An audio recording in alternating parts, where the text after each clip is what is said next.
My first time I went to Israel, it was quite surreal when I walked into the hospital environment there. And I felt I needed anybody and everybody to see that experience. Everyone says, oh, Israel's all full of politics. Well, once you walk into a hospital, there is no politics. It's as if the politics have left. You see Jewish children and Arab children sitting beside each other, playing, laughing as if, there's no question in the world. And it just blew me away. And I think I needed everybody to see that. I don't think anybody knew what to expect except for myself. But when we got into the hospitals, everybody walked out going, that was the most amazing part of the trip. What we saw was just magic. Pure, amazing, simple beauty.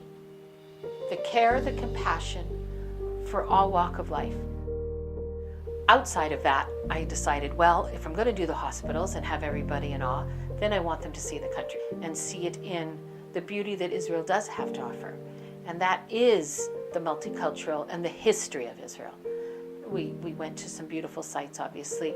We had people of all different faiths, so we managed to go to quite a few churches. We went to see a lot of synagogues. We went to the Jewish, to the Wall, the Kotel. We were honored by Aisha Torah and treated to a tour there, and I know that totally humbled everybody.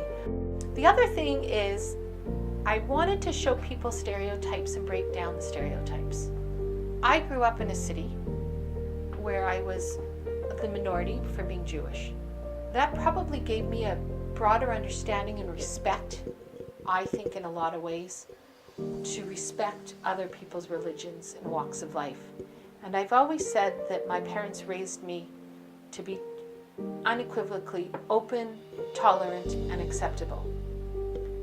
And don't be ignorant, because ignorant is hate. And I wanted everybody to see what I see, and that Israel is not a hateful area. It's just breaking down barriers and making people fall in love with their own culture. There's lots of missionary trips to Israel. And I think everybody should go to Israel because I think it's so intertwined with our history and our culture. What makes the Crafting for a Cure trip different is that we have the pleasure of going to schools. One of the schools that we go to is called the Megiddo School. That's one of our donor sponsors is called Larry and Tova Vicker. And they built a huge theater and all these classrooms. Why? So they can specialize to help kids.